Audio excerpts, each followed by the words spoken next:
Magluto tayo ng inihaw na baboy pero hindi sa charcoal. Mainit na ang ating broiling pan. Lagay na natin ang ating pork belly.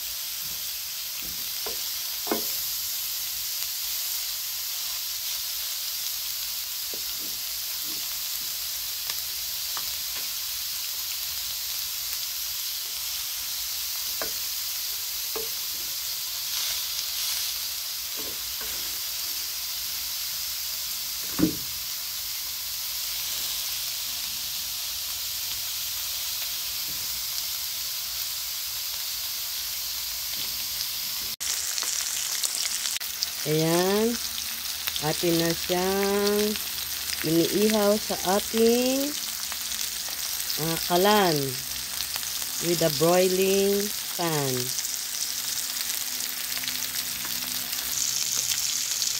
Atin na siyang baliktarin.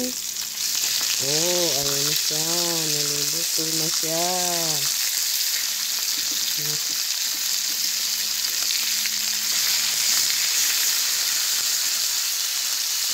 Actually, first time kong magluto dito.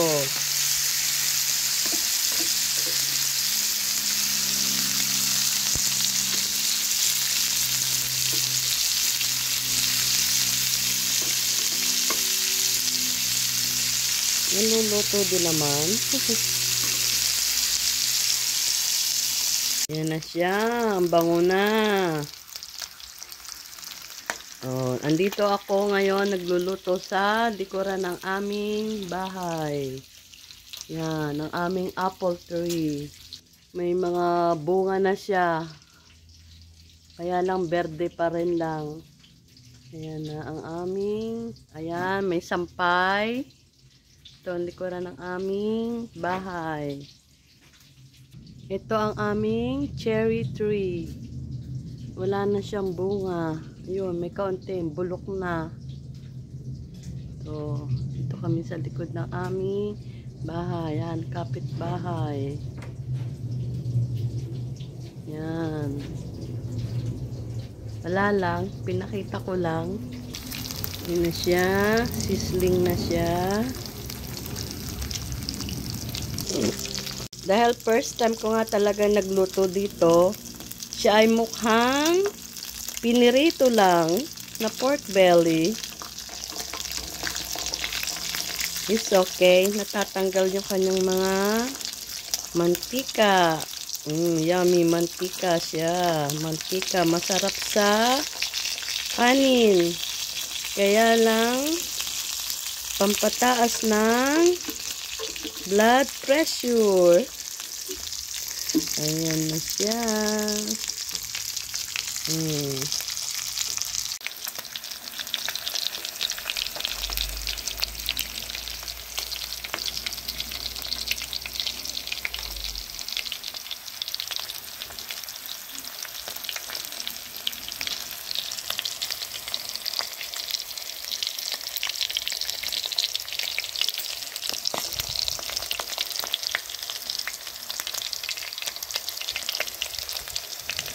Atin nang aalsin ang ibang luto na. Katulad nito. Crispy. Ito ba'y luto na rin? Hindi pa. Gawin natin siyang crispy. Yan. Ito, luto na ang ating supposed to be inihaw, pero prito lang pala siya.